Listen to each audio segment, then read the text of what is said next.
abad ke-9.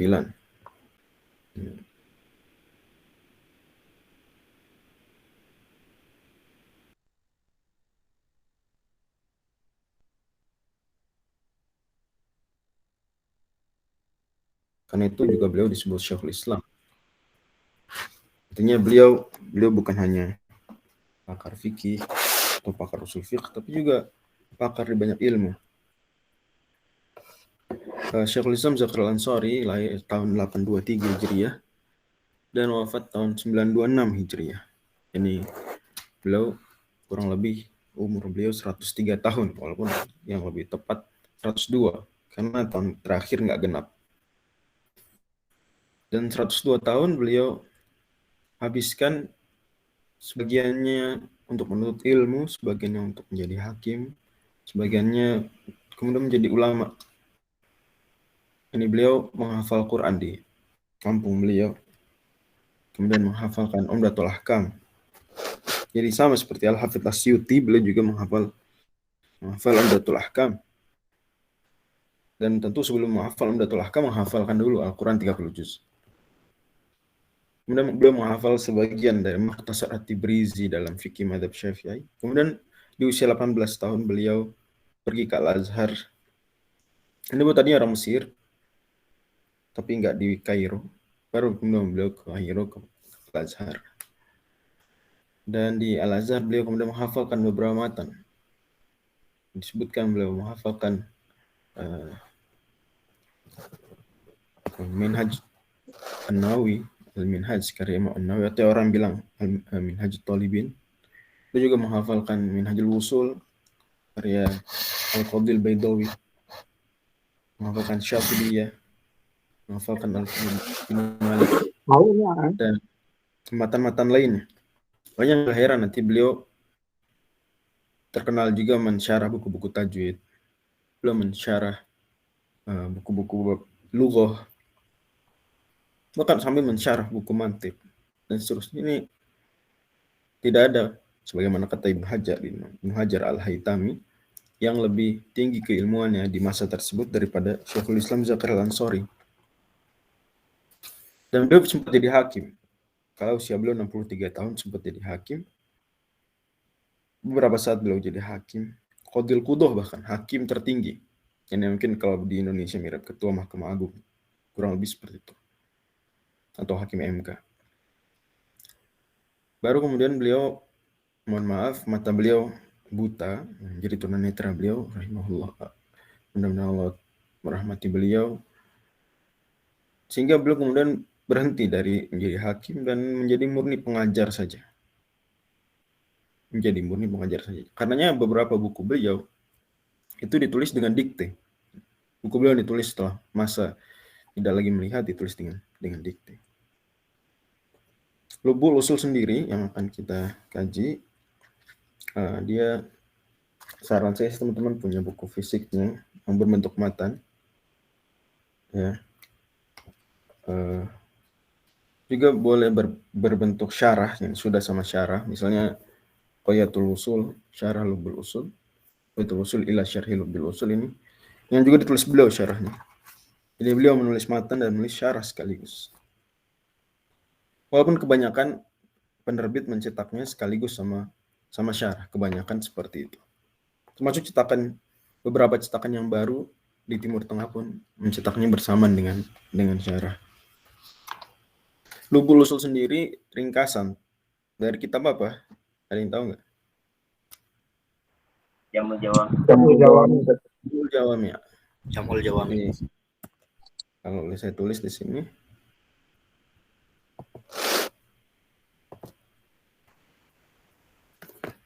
Jadi Lubul Usul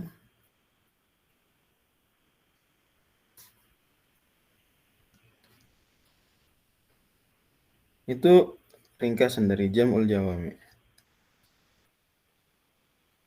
Jamul Jawami, kata siapa yang nulis Jamul Jawami? Al-Imam Tajuddin Subki. Tajuddin As-Subki, atau kadang disingkat dengan Ibnu Subki. Ini kalau As-Subki saja bapak, ya, Al-Imam Taqiyuddin As-Subki. Kalau anak Tajuddin As-Subki, dan sering disingkat Ibnu Subki, Al-Imam Ibnu Subki, yang wafat tahun 771 Hijriah. Wafat tahun 771 Hijriah. Dan Jamul Jawami itu ringkasan dari lebih dari 100 zuha amiatin, lebih dari 100, sekitar 100 buku-buku usul fiqh. Apalagi Al-Imam Ibnu Subki itu menulis Jamul Jawami setelah sudah menulis syarah terhadap 2 matan usul fiqh terpenting waktu itu. Jamul Jawami ini ditulis oleh beliau setelah beliau menulis 2 syarah terhadap 2 matan. Syarah masing-masing, 1 syarah kepada masing-masing matan. Apa saja yang matan yang dimaksud? Yang pertama, 2 matan usul fiqh terpenting waktu itu. Minhajul Wusul. Beliau membuat syarah judulnya Al-Ibhaj. Al-Ibhaj. Syarhil Minhaj. Ini kalau yang fikih Al-Ibtihaj, kalau yang usul Al-Ibhaj. Minhajul Wusul karya Al-Qadil Baydawi. Kemudian 1 matan lagi yang sangat penting waktu itu, bahkan ada beberapa ulama mengatakan tidak boleh berfatwa kalau belum hafal matan itu. Apa? Satu lagi matannya. Mukhtasar Ibnul Hajib. Ya, insyaallah. Mukhtasar Al-Muntaha atau juga disebut Mukhtasar Ibnul Hajib. Mukhtasar Al-Muntaha. Ditulis oleh Al-Imam Ibnul Hajib. Kalau Al-Qadil Baydawi wafat tahun 685, kalau Ibnu Hajib wafat tahun 664. 664 ini 685, ini 771. Oke. Dan waktu itu ya bersaing kuat ini 2 matan. Tapi beliau di masa hidup beliau Al-Imam Ibnu Subki mensyarah dua-duanya, Al-Ibhaj, syarah Minhaj, dan Mukhtasar Ibnul Hajib beliau syarah dengan judul kitabnya Raf'ul Hajib, dan dua-duanya bisa kita baca. Dua-dua buku ini, Raf'ul Hajib dan Al-Ibhaj, bisa dibaca.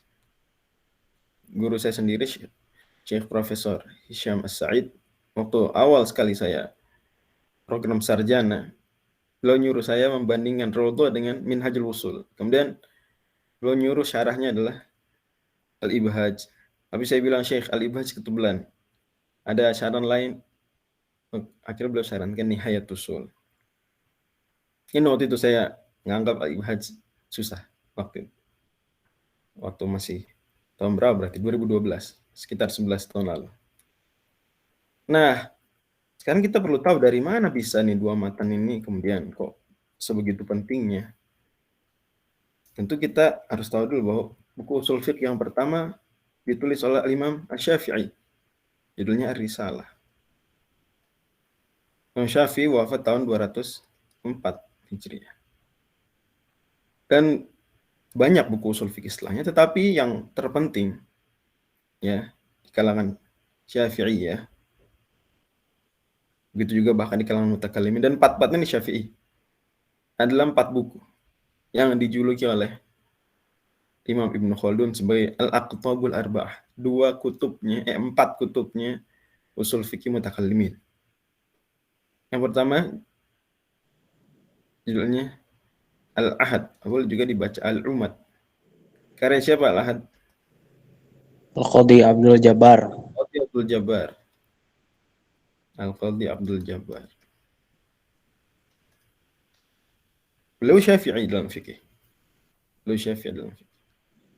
Kemudian ini buku disyarah dengan judul Al-Mu'tamad. Yang seperti ini pentingnya untuk dihafalkan. Ditulis oleh Al-Qadhi siapa? Abul Husain Al-Basri. Abul Husain Al-Basri. Dua-duanya Mu'tazilah. Ini bukan dari Ahlussunnah wal Jamaah. Dua-duanya Mu'tazilah dari Ahlussunnah wal Jamaah. 2 lagi dari Ahlussunnah wal Jamaah, yaitu Al-Burhan. Siapa yang nulis Al-Burhan? Al-Imam Al-Juwaini. Imam Al-Haramain. Imam Al-Haramain. Ini yang Al-Haramain menulis Al-Burhan, kemudian satu lagi Al-Mustasfa. Al-Mustaf,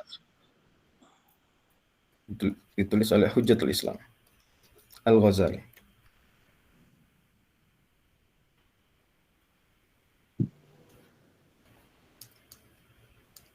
Oke. 4 buku ini, kata Imam Ibn Khaldun, adalah Al-Aqtabul Arba'ah. 4 kutubnya usul fikih mutakallim. Dan memang benar. Walaupun yang kita bisa nikmati hari ini ya tinggal 3, 1, 2, 3. Al-Ahad setahu saya belum ada yang mencetak sendiri. Mungkin ada manuskripnya, wallahualam, mungkin. Tapi cukup sebenarnya dengan baca Al-Mu'tamad. Kenapa? Karena Al-Mu'tamad sudah syarah atas Al-Ahad. Itu bedanya. Al-Mustafa bukan syarah burhan, walaupun hubungannya guru murid juga. Dan masa mereka cukup berdekatan, di mana Al-Qadhi Abdul Jabbar itu wafat tahun 451. Tapi menariknya, Al-Mu'tamad justru ditulis saat beliau hidup. Ya, karena Al-Qadhi Abul Husain itu wafat tahun 426. Imamul Haramain atas mata wafat tahun 478. Dan sebentar, 478. Dan Hujjatul Islam wafat tahun SOS 505. Jadi masing-masing cukup berdekatan, abad kelima semua kurang lebih. 451, 426, 478, 505. Nah ini jaraknya lumayan antara let's say Imam Ghazali sampai Minhajul Usul.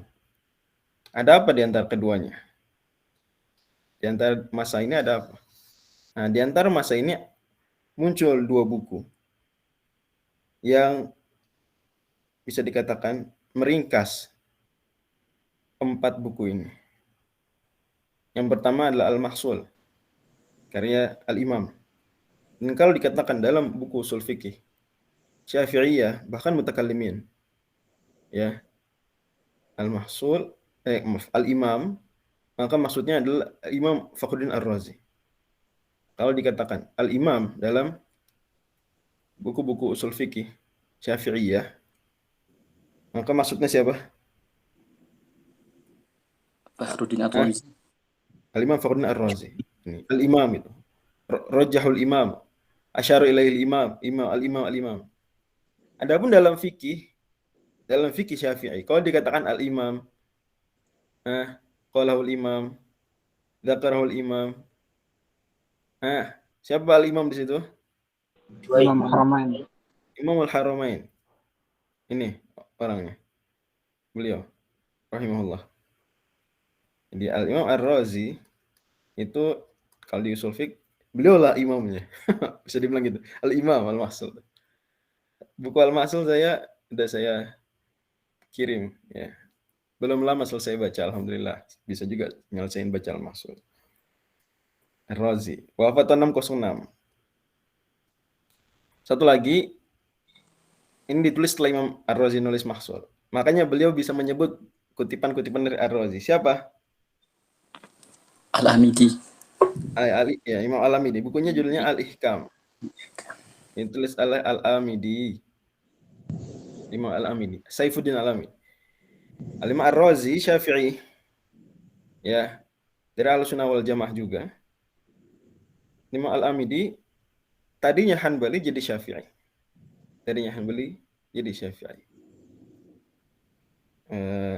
Tapi dua-duanya berarti Syafi'i sekarang di akhir hidupnya. Wafat tahun 631. Ya. Oke. Ntar dulu agak berantakan. Saya rapin lagi di sebelah. Di sini aja ya. Jadi 4 buku tadi itu apa aja tadi? Al-Ahad, Al-Mu'tamad, Al-Burhan, dan Al-Mustasfa. Ya. Salah. Itu kan diringkas jadi 2 buku. Al-Mahsul dan Al-Ihkam. Nah, maka nanti dikenal oleh para ulama ada 2 madrasah dalam usul fikih mutakallimin juga. Madrasatul Razi dan Madrasatul Amidi. Nanti mutakallimin kan ada 3 mazhab di dalamnya. Mazhab apa aja dalam mutakallimin? Kalau usul fikih? atau Syafi'i, mazhab Maliki, atau mazhab Hanbali. Ya. Syafi'i, Maliki, Hanbali. Al-Mahsul, Al-Ihkam. Nah, kelak Al-Ihkam ini itu madrasahnya lebih dicenderungi oleh Malikiyah dan Hanabilah. Ya, saya pernah bikin tulisan soal kenapa Hanabilah cenderung pada Al-Ihkam. Walaupun ya semuanya penting, cuma mereka cenderung. Malikiyah cenderung pada Al-Ihkam jelas. Kita akan tahu bahwa nanti Al-Ihkam diringkas oleh ulama besar Malikiyah namanya Ibnul Hajib tadi. Menjadi bukunya Muntahasul wal Amal. Muntahasul wal Amal. Siapa ulamanya? Ibnul Hajib. Al-Imam Ibnul Hajib. Nanti beliau ringkas lagi jadi yang tadi. Mukhtasar Al-Muntaha. Mukhtasar.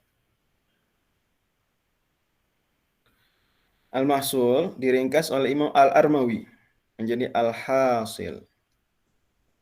Imam Al-Armawi, Tajuddin Al-Armawi. Syafi'i juga. Kemudian diringkas lagi jadi Minhajul Wusul.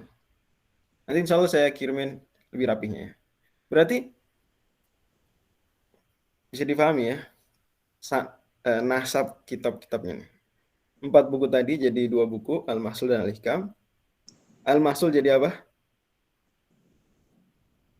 Al-Hasil. Ditulis oleh Al-Armawi. Kemudian Al-Hasil diringkas jadi apa? Minhajul Wusul. Oke. Nanti Minhajul Wusul disyarah. Jadi apa tadi judulnya? Ibhaj. Al-Ibhaj. Al-Ibhaj. Oleh Imam Subki. Jalur 2, jalur sampingnya. 4 buku terjadi Al-Ihkam. Al-Ihkam diringkas jadi apa? Muntahasul. Muntahasul wal Amal. Karya Imam Ibnul Hajib, Maliki. Kemudian Muntahasul wal Amal diringkas lagi oleh orang yang sama, Ibnul Hajib juga. Ini bedanya dengan yang kanan. Jalur kanan tadi, Al-Hasil tulisan Al-Armawi. Minhajul Usul Al-Qadil Baydawi. Kalau yang kiri, enggak. Orangnya sama, Ibnul Hajib melakukan 2 kali. Al-Ihkam diringkas jadi Muntahasul wal Amal. Muntahasul wal Amal diringkas jadi Mukhtasarul Muntaha. Itu juga dikenal dengan Mukhtasar Ibnul Hajib. Jadi kanan kiri kita udah paham. Nah, baru dipertemukan 2 jalur ini lagi-lagi oleh siapa? Imam As-Subki, Imam Ibnu Subki, Tajuddin. Jadi buku Jam'ul Jawami. Tapi ingat, Jam'ul Jawami enggak cuma ringkasan dari Minhaj dan juga Mukhtasar Ibnu Hajib, enggak. Tapi setidaknya 2 buku ini merupakan sumber terbesarnya dari kitab Jam'ul Jawami. Jam'ul Jawami jadi buku Lubbul Usul. Nanti ketemu di sini ntar. Di tengah Jam'ul Jawami. Kemudian diringkas jadi Lubbul Usul. Mudah-mudahan kepahami. Bisa difahami ya? Poin-poin ini apakah bisa difahami? Bisa, Ustaz. Bisa. Oke. Dan saya sengaja memulai dengan bahasan ini agar kita terbayang alurnya, terbayang arusnya, terbayang hubungan kitab-kitab terpenting dalam usul fikih. Ya. Oke. Dulu saya bersihkan dulu.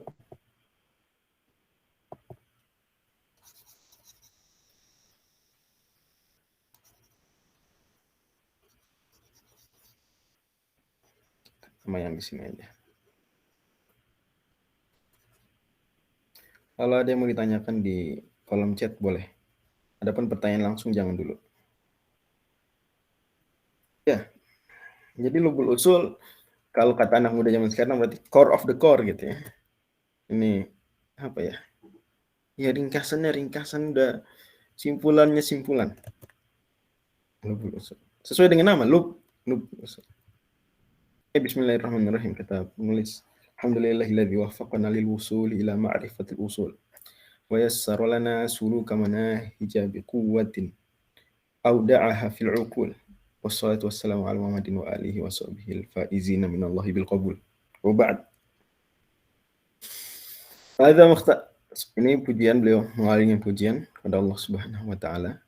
Dan dari pujian-pujian ini ada baratul istihlal, Qiraatul istihlal itu dalam ilmu badi' adalah mengawali pembicaraan dengan isyarat-isyarat, dengan kosakata-kosakata yang mencerminkan topik yang mau dibahas. Misalnya beliau di sini sebut apa? Apa yang mencerminkan usul fikih di sini apa? إلى معرفة الأصول. Misalnya usul, manahij, Al-uqul, misalnya. Seperti itu ya. Oke. Dan seterusnya. Baik. Wa ba'du, adapun sesudah itu, dan kata-kata wa ba'du, kata Syekh kami, walaupun beliau Hanbali, kami kalau saya kutip hasil penelitian beliau, Syekh Khalid Al-Muslih, hafizahullah, kata beliau, wa ba'du ini populer di kalangan mutaakhirin. Adapun di kalangan mutaqaddimin yang populer adalah amma ba'd. Amma ba'd.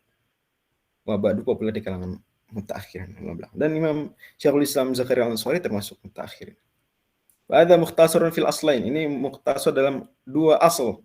Apa yang maksud dengan dua asal di sini? Yang pertama usul fiqh tentu. Dan tadi kita bahas buku-buku usul fiqh. Satu lagi usuluddin.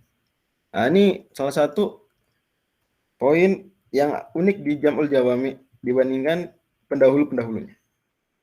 Kalau yang pendahulu-pendahulunya itu usul fiqh aja. Ya, di dalamnya ada masalah usuluddin urusan lain. Karena usul fiqh memang istimdadnya dari 3 ilmu, salah satunya akidah, usuluddin. Tapi enggak dijadikan satu bagian tersendiri, bab khusus. Enggak. Barulah di tangan Al-Imam Ibnu Subki baru tuh dimasukkan di bagian akhir pembahasan usuluddin. Tapi pembahasan usuluddin yang di akhir tentu sesuai dengan madhab akidah yang dianut oleh penulisnya. Ini kita tahu khususnya Imam Ibnu Subki sama seperti Imam Ar-Razi dan nama-nama besar yang tadi saya sebutkan di atas, semuanya dari kalangan Ahlussunnah wal Jamaah Asy'ariyah, semua dari kalangan Asy'ariyah. Maka usuluddin ada di belakang matan Jam'ul Jawami, di mana nanti kan pembahasan terakhir usul fiqh tentang ijtihad dan taklid. Gitu ya. Pembahasan terakhir kitab yang ke-7 dari Jam'ul Jawami tentang ijtihad. Dan kebalikannya taklid. Nanti baru akhir daripada itu ketika bicara taklid langsung bahas hukum taklid dalam akidah. Ya. Gitu. Makanya Imam Asyuti dalam Kabab 1 katakan yang tanya taqlidu fil aqaid di bagian awalnya. Baru langsung masuk pembahasan akidah. Jadi pembahasan akidahnya usuluddin dimulai dari pembahasan taklid. Apa hukum taklid dalam akidah. Karenanya otomatis Jam'ul Jawami mengandung pembahasan akidah pun begitu lubul usul, mengandung pembahasan akidah. Di akhirnya juga ada nanti. Tidak hanya pembahasan akidah, juga di Jam'ul Jawami ada pembahasan ilmu akhlak atau yang kadang populer dengan istilah tasawuf. Ya, begitu juga berarti di lubul usul juga ada nanti ilmu akhlak, ilmu tasawuf. Demikian. Dan ini memang fenomena di masa-masa tersebut, makanya kita juga yang menghafalkan misalnya Safatul Zubat karya Imam Ibnu Raslan, itu juga akan dapat di awalnya ada pembahasan akidah, kemudian fikih, kemudian baru di akhirnya pembahasan akhlak atau tasawuf. Akidah, fikih, tasawuf. Ya, demikian. Wa ma ma'ahuma, maka itu diistilahkan ma ma'ahuma. Ma ma'ahuma yakni seperti misalnya pembahasan tasawuf tadi. Atau pembahasan-pembahasan yang tidak terlalu terkait erat dengan usul fiqh. Bukan intinya usul fiqh. Bukan juga intinya usuluddin, tapi dimasukkan.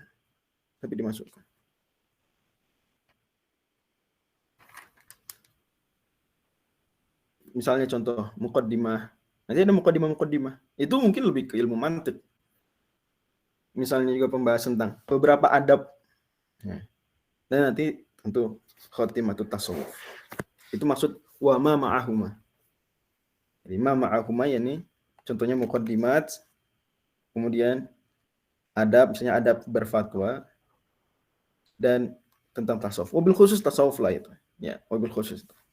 Kan itu jelas-jelas bukan usul fiqh, bukan usuluddin.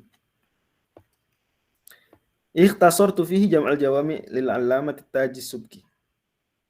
Saya ringkas dari kitab matan Jam'ul Jawami karya Al-Allamah At-Taj, ini At-Taj maksudnya Tajuddin. Sudah saya sering katakan juga bahwa kalau ada mudhaf ilaih misalnya Tajuddin,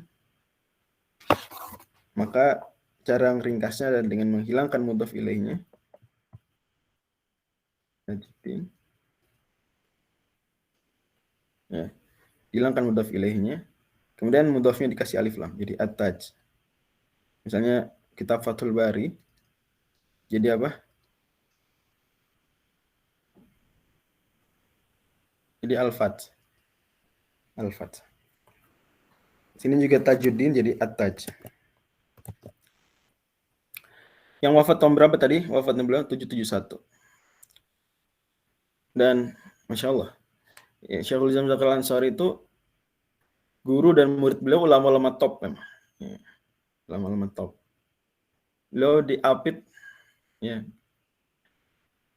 terkenal ungkapannya. Syekhul Islam Zakir Al-Ansari itu diapit oleh 2 Hajar dan 2 Jalal. Syekhul Islam. 2 Hajar dan 2 Jalal. Siapa 2 Hajar dan 2 Jalal? Ini Hajar, Jalal. Siapa yang dimaksud dengan Hajar yang di atas nih? Menjadi guru beliau? Siapa? Al-Asqalani. Ibnu Hajar Al-Asqalani, Al-Hafidz Ibnu Hajar Al-Asqalani, wafat tahun 852. Dan dimaksud dengan Hajar yang murid beliau siapa? Al-Haytami. Hajar Al-Haytami. Hajar Al-Haytami, wafat tahun 974. Dan yang dimaksud dengan diapit oleh 2 Jalal, yakni guru beliau Jalal, murid beliau Jalal. Siapa Jalal yang di atas? Yang jadi guru beliau? Jalaluddin Mahalli. Jalaluddin Al-Mahalli, Imam Al-Mahalli. Dan siapa yang dimaksud dengan Jalal murid beliau? As-Suyuti.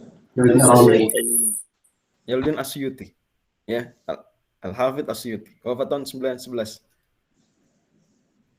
Nah, ketersambungan berarti beliau nggak berguru ke Tajuddin As-Subki, wajar. Kan beliau lahirnya tadi tahun 823. Nggak ketemu lah dengan 771. Nggak ketemu. Ya. Nggak ketemu. Tapi beliau berguru ke Jalaluddin Al-Mahalli. Yang Jalaluddin juga kepada Ibnu Hajar Al-Asqalani. Ya. Kemungkinan besar Jalaluddin Al-Mahalli, seingat saya beliau pensyarah dari bukunya Jamul Jawami, jadi tersambung. Wa abdaltu minhu ghairul mu'tamadi. Saya ganti tapi ada yang enggak mu'tamad. Ini menurut Syekhul Islam Zakir Al-Ansari masih ada di Jamul Jawami yang enggak mu'tamad. Masih ada.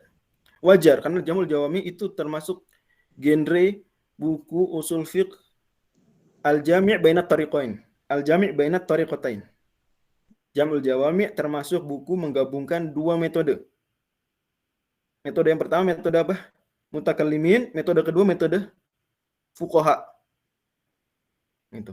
Jadi wajar kalau di dalamnya biasa gitu, buku-buku fikih perbandingan kadang mengandung pembahasan-pembahasan yang tidak mu'tamad. Wajar. Ya. Apalagi kalau penulisnya mengemukakan ikhtiar sendiri, ya udah ikhtiar itu. Wa abdaltu minhu ghairul mu'tamadi. Jadi saya ganti yang enggak mu'tamad. Makanya saya tanya guru kami, ya, Syekh Dr. Labib, atau beliau kalau buku usul fiqh yang paling banyak mu'tamadnya, bisa diandalkan, cari mu'tamad, usul fiqh madzhab Syafi'i, Lubul Usul.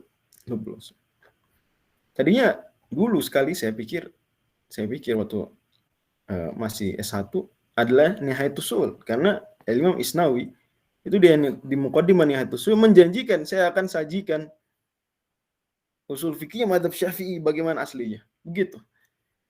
Tapi kemudian setelah saya tambah umur, membaca lagi yang lain-lain, enggak juga. Di dalamnya ada juga yang enggak mau tamat. Misalnya masalah qiraat syadzah, Masalah qiraat syadzah. Nah, wajar. Karena memang Minhajul Wusul sendiri ada beberapa yang enggak mau tamat madzhab Syafi'i. Ini di dalamnya wajar ulama usul fiqh kadang mentarjih dengan sendirinya. Tapi kan mazhab ya mazhab. Pendapat pribadi. Gitu ya. Makanya adalah penting mengkaji lubul usul. Wallahu a'lam. Misalnya sebelum Jamul Jawami, karena Jamul Jawami ada yang enggak mu'tamad. Di lubul usul. Wal wadih. Begitu juga ada yang kurang jelas. Ya menurut Syekhul Islam Zakaria Al-Ansari, ada yang kurang jelas, maka saya perjelas. Ma'aziyadatin hasanah, tapi saya tambah. Saya nggak cuma meringkas, tapi saya juga saya kasih tambah. Kemudian beliau berikan kode.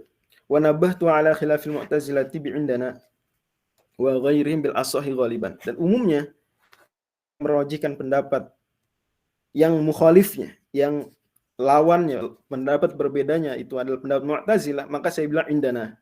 Yani indana ma'syara ahli sunnah. Indana ma'syara ahli sunnah. Ya. Adapun kalau perbedaannya dengan Hanafiyah, perbedaan dengan selain Mu'tazilah misal, seringnya Hanafiyah, kadang dengan Zahiriyah, maka dengan Al-Asah. Al-Asah. Ghaliban, umumnya. Nanti beliau akan beberapa tempat jelaskan enggak gitu.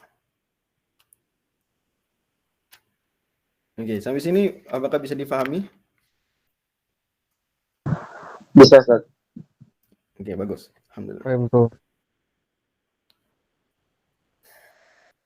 Dan di syarah di Ghayatul Usul, beliau bilang bahwa dalam penulisan syarah nanti di Ghayatul Usul, teman-teman mungkin ada yang punya buku Ghayatul Usul, itu beliau akan banyak mengambil dari guru beliau, Imam Jalaluddin Al-Mahalli. Akan mengambil dari buku Imam Jalaluddin Al-Mahalli. Yaitu buku apa yang dimaksud? Buku apa? Badrut Thalik, Ustaz. Yang populer dengan judul Al-Badrut Thalik. Makanya, dan ini belum nggak lakukan ini cuma di Al-Badrut Thalik, enggak. Beliau juga dalam Fathul Wahhab. Itu juga kita seperti baca Kanzur Raghibin, judul yang populer dengan buku yang populer dengan judul Kanzur Raghibin. Ini Syarhul Jalaluddin Al-Mahalli Alal Minhaj. Ya. Juga begitu, beliau bilang di Fathul Wahhab, ya bahwa sumber terbesar beliau adalah Kanzur Raghibin. Sama di sini beliau juga katakan sumber terbesar adalah Al-Badrut Thalik. Karena yang disyarah sama, mirip lah, Jamul Jawami. Ini Lubul Usul ringkasannya. Begitu. Dan beliau puji guru beliau tersebut, ibaratnya, ungkapan-ungkapan beliau sangat bagus, dan seterusnya. Wa sammaituhu lubal usuli rajimul lail qabul was'aluhu naf'a fa innahu khairul ma'mul. Saya namai buku ini Lubul Usul. Wa in hasiru maqsuduhu fi muqaddimatin wa sab'ati kutubin. Dan buku ini maksuduhu ini maksudu Lubul Usul. Kembali ke yang ini. Ini muqaddimat dan sab'ati kutub. Berarti mirip seperti Jam'ul Jawami. Muqaddimatin wa sab'ati kutub.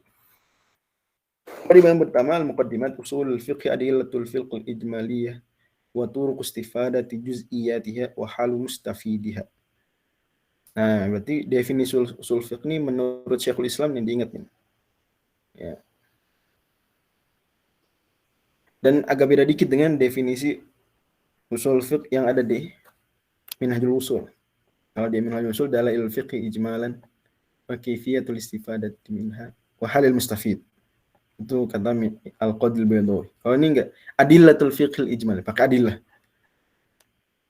Dalil-dalil fikih yang ijmali. Adillah. Berarti usul jamak dari asal.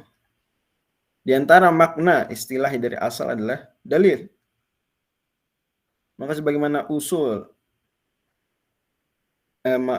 asal itu dalil, berarti usul kalau asal dalil, usul berarti jamak ini. Berarti Adillah. Berarti adillah. Begitu ya. Maka usul fiqh, kalau kita mau sederhana, usul fiqh apa sih? Ya udah, adillatul fiqh. Ini gitu aja. Itu sebenarnya udah memberikan gambar walaupun enggak detail, walaupun enggak akurat. Tapi memberikan gambaran, oh usul itu maksudnya dalil-dalil, adillah. Adillatul fiqhil ijmali, dalil fikih. Berarti kita hanya bahas fikih. Yani usul fiqh sesuai namanya bahas fikih. Betul bahwa di dalamnya ada juga kaidah-kaidah yang bisa digunakan untuk tafsir, untuk mustolah, ada juga di dalamnya. Ya bahkan untuk pembahasan akidah pun ada kaidah-kaidah bisa diambil dari situ. Misalnya masalah muhkam mutasyabih, masalah hadis ahad dan seterusnya. Tapi tetap pada akhirnya tujuan terbesar dari ilmu usul fiqh adalah masalah fiqh. Adalah masalah fiqh. Adillatul fiqhil ijmaliyah. Makanya nanti ketika mau bicara tafsir, ya kita pakai usul fiqh.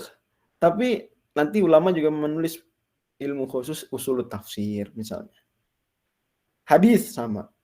akidah sama. Begitu juga. Ini akan disaring dari usul fiqh, kaidah-kaidah yang membantunya. Walaupun tetap pada akhirnya usul fiqh itulah cara berpikir muslim.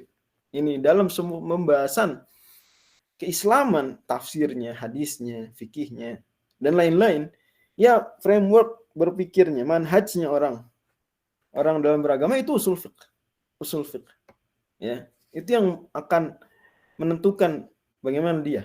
Ini contoh sederhananya, liberal nggak liberal, itu patokan terbesar di masalah usul fiqhnya. Usul fiqhnya. Kalau Anda nggak menghargai ijma bagi Anda usang, ya, berarti masalah usul fiqh. Dia mengatakan yang memberikan hukum nggak cuma Allah, ya, itu masalah usul fiqh. Ya. Ini setidaknya terwakil semua dalam usul fiqh. Makanya adalah penting di masa sekarang, teman-teman sekalian, masa ketika banyak syubhat, masa ketika banyak pseudo faqih, masa ketika banyak orang yang bicara atas nama agama tapi ternyata merusak agama. Itu kita perhatikan betul masalah usul fiqh. Jangan main-main. Ustadz, susah usul fiqh. Gak apa-apa, emang kalau yang bagus-bagus itu susah. Perjuangkan. Ya. Berikan waktu yang besar untuk usul fiqh. Sekali lagi ini bukan cuma untuk faqih. Mufasir dia butuh usul fiqh. Kan ada 1 dari 15 ilmu yang wajib dikuasai oleh mufasir, kata Imam Suyuti dalam Al-Itqan, adalah usul fiqh. Begitu. Ya, dan seterusnya. Adalah fiqh ijmaliyah. Disebut dengan ijmaliyah. Berarti lawan dari ijmaliyah adalah at-tafsiliyah. Ya contohnya karena usul fiqh dia tidak harus mendetail bahas apa dalil sunnahnya salat witir, apa dalil makruhnya minum berdiri secara rinci. Enggak. Dia hanya membahas hal-hal umum dari dalil. Misalnya ijma itu hujjah, umum saja. Adapun ijma yang mana urusan lain, tuh urusan fikih. Yang penting ijma hujjah, berarti ijmal. Tapi kalau kita bicara ijma ulama bahwasanya homoseksual haram, itu fikih. Contohnya, itu udah fikih karena dari ijma ulama bahwasanya nenek dapat 1/6. Atau amar menunjukkan apa? Amrul lil wujub misalnya. Atau sebagian usulin bilang lil ijab. Ya itu kaidah umum. Dalil fikih umum. Amar menunjukkan wujub. Ya. Tapi yang mana amarnya? Apakah aqimus shalah, apakah atuz zakat? Itu urusan fikih. Perintah salat witir misalnya autiru ya ahlal Quran. Perintah untuk berbakti pada orang tua, perintah untuk menunaikan zakat, rinci. Perintah puasa Syawal. Mudah-mudahan semua sudah selesai puasa Syawal ya, karena udah setengah bulan. Mudah-mudahan. Kalau belum maka masih ada sekitar 2 pekan lagi. Jangan sampai kita ya lalai dari sunnah yang penting ini. Tapi rinci-rinci tadi itu pembahasan fikih. Ini tafsirnya. Terhadap beliau akan bilang wal fiqhu ilmun bi hukmin syar'iyyin amalin muktasabun dalilin tafsili. Beliau akan bilang itu.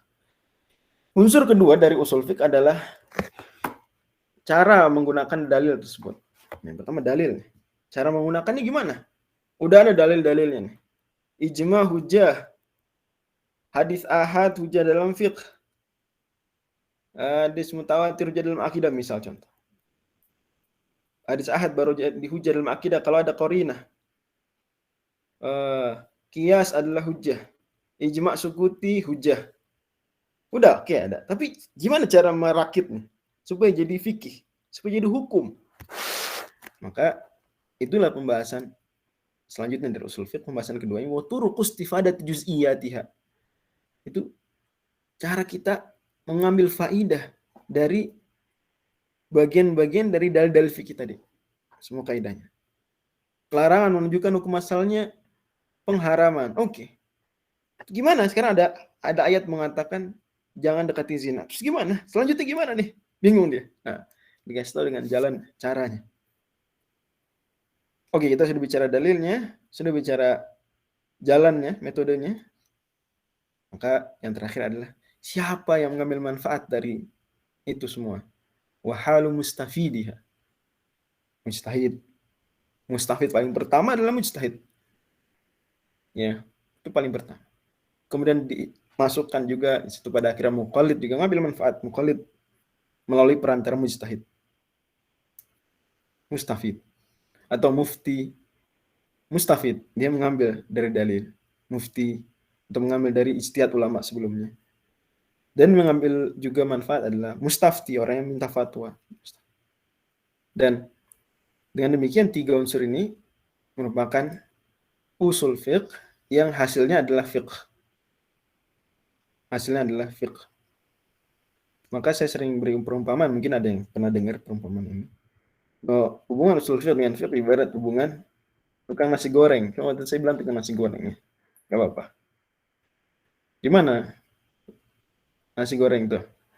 Ini nasi goreng itu fiqh, produk akhirnya. Misalnya, masalah fikih apa? Salat witir adalah sunnah. Minum berdiri adalah makruh.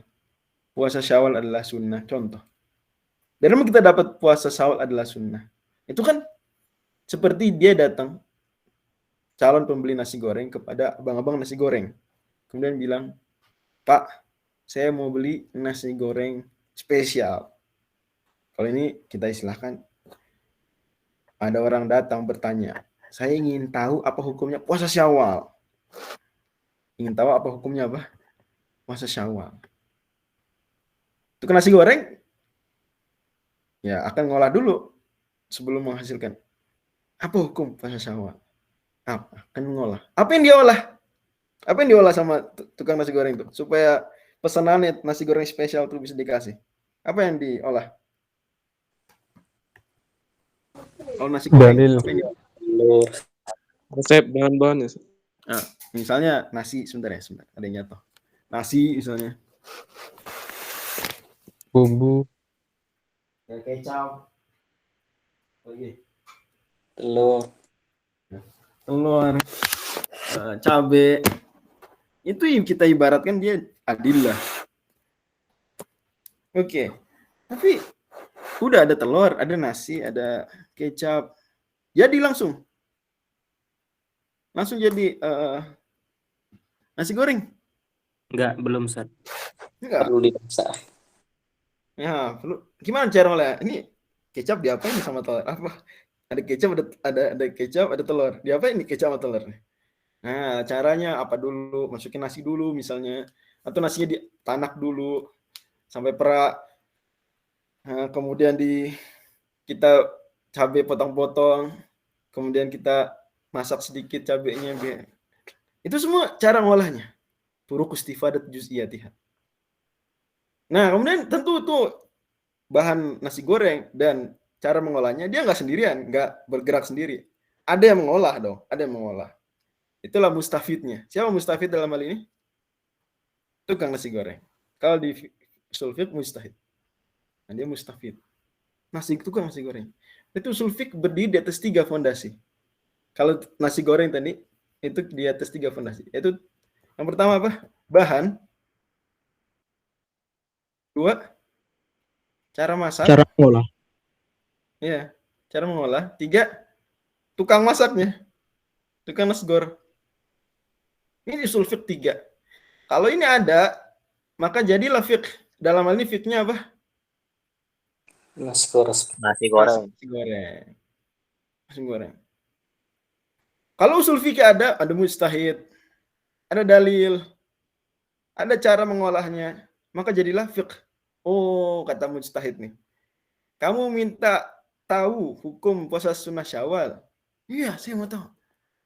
Ada dalilnya nih, hadis riwayat Muslim. Man shoma Ramadhana tsumma asba'ahu sittan min Syawal kana kasyamid dahr. Oh. Man shoma Ramadhana tsumma asba'ahu sittan min Syawal kana kasyamid dahr. Ini motivasi nih. Ya. Perintah.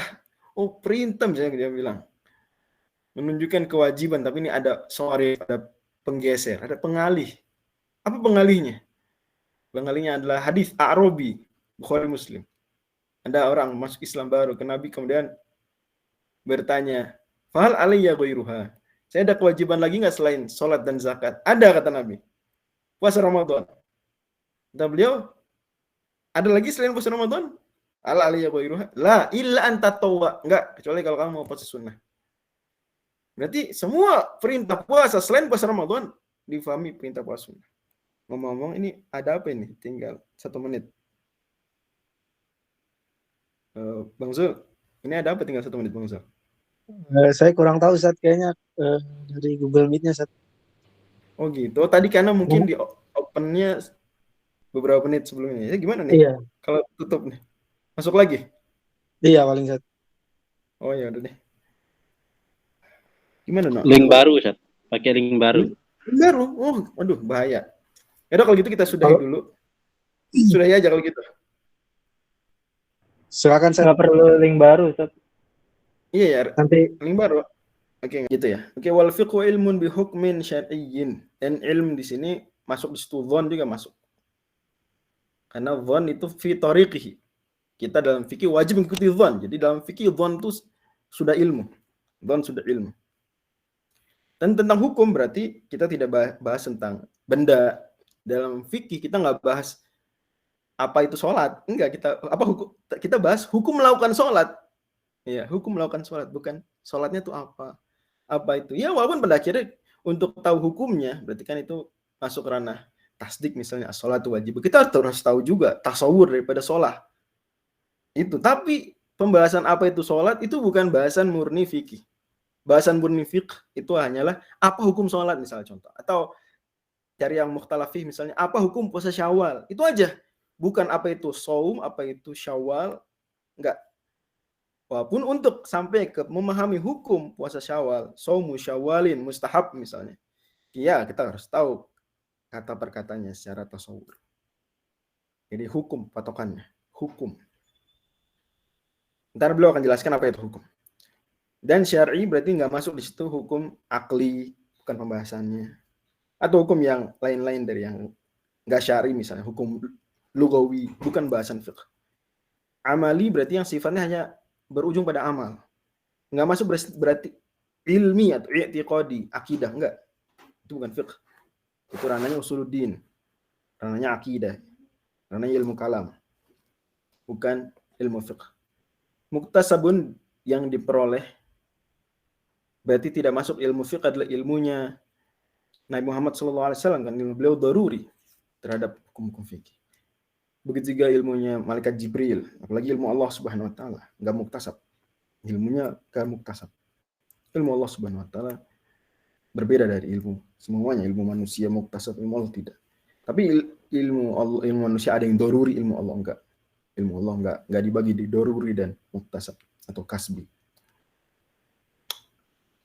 Adapun Nabi Muhammad SAW ilmunya daruri kan, beliau dapat langsung dari Jibril juga ilmunya daruri. Tapi sahabat, para mujtahid itu ilmunya muktasab, ilmu yang diperoleh dengan an-nadharin wastidlal, dengan memikirkan, observasi, dengan kemudian menyusun pendalilan. Tapi dalilnya bedanya dengan usul fiqh adalah min dalilin tafsili. Dalil tafsili. Dalil rinci. Kalau usul fiqh dalil ijmali. Maka tadi kita bilang hadis ahad hujjah. Hadis ahad hujjah dalam fiqhiyat. Contoh. Wa Syawal misalnya hadisnya ahad. Hujjah dalam fiqhiyat. Itu konsep hadis ahad hujjah dalam fiqhiyat itu konsep usul fiqh. Ijmali, global saja. Baru diturunkan rincian, oh ini hadis puasa Syawal, secara khusus tafsil, itulah pembahasan fiqh. Maka wajar kalau kita baca buku usul fiqh mutakallimin, termasuk buku ini, ya kita akan dapat contoh yang itu aja, kadang contoh yang sedikit-sedikit, begitu. Oke. Dan dari sini kata Imam Al-Isnawi dalam At-Tamhid, diambil faidah hukum fikih. Nah, ini mulai kita takhrij. Saya mau coba di pengajian kita ini perbanyak contoh. Kata beliau takhrij, nah dari definisi fiqh di sini adalah ketika ada orang ngasih wakaf. Wakaf misalnya mobil atau sakan aja, jangan mobil. Ada gedung apartemen gede. Kata orang ini, hadza waqfun misalnya. Alal fuqaha contoh. Berarti siapa yang bisa menikmati apartemen tersebut? Siapa? Ini gedung tersebut. Fuqaha. Fuqaha. Nah, sekarang kalau ada santri baru masuk pondok belajar Safinah, berhak nggak atas wakaf tersebut? Sebetulnya enggak, Ustaz. Enggak, demikian kata Imam Ustaz, belum, Ustaz. juga. Imam An-Nawawi juga dalam Syarh Muhadzab bilang enggak berhak. Ini orang baru belajar sebulan 2 bulan tuh enggak. Yang berhak yang udah al-fadilu fil fiqh, yang udah gurunya, kiainya tuh berhak. Kiainya berhak. Adapun santrinya baru masuk enggak. Adapun yang tengah-tengah maka kata beliau ya mufti berijtihad, dia kira-kira udah sampai ilm belum? Dia mensyari'in amali muqtasimin dalil tafsir. Kira-kira. Tapi kata Imam Isnawi yang warok nggak usah. Yang warok cukup yang udah berilmu. Oke. Dan ilmu di sini nggak harus dia dapatkan dengan istihad, nggak harus. Cah dia dapatkan dengan taklid. Kayaknya begitu dulu. Insya Allah kita lanjut lagi pekan depan. Mudah-mudahan Allah berikan umur panjang, keberkahan dan ilmu. Dan mohon maaf saya tidak buka sesi diskusi khusus ya. Kadang-kadang mungkin buka, kadang-kadang enggak ya. Tapi di grup insya Allah silakan kalau ada yang pertanyaan tentang usul fiqh boleh. Ini agar grup kita itu grup NMS nggak cuma fikih tapi ada usul fiqhnya. Sangat diperkenankan. Dan mudah-mudahan Allah berikan kita keikhlasan. Allah ampuni salah-salah kita, Allah jaga ketakwaan kita dan tingkatkan terus iman dan takwa kita. Amin. Assalamualaikum warahmatullahi wabarakatuh. Mohon maaf kalau Waalaikumsalam.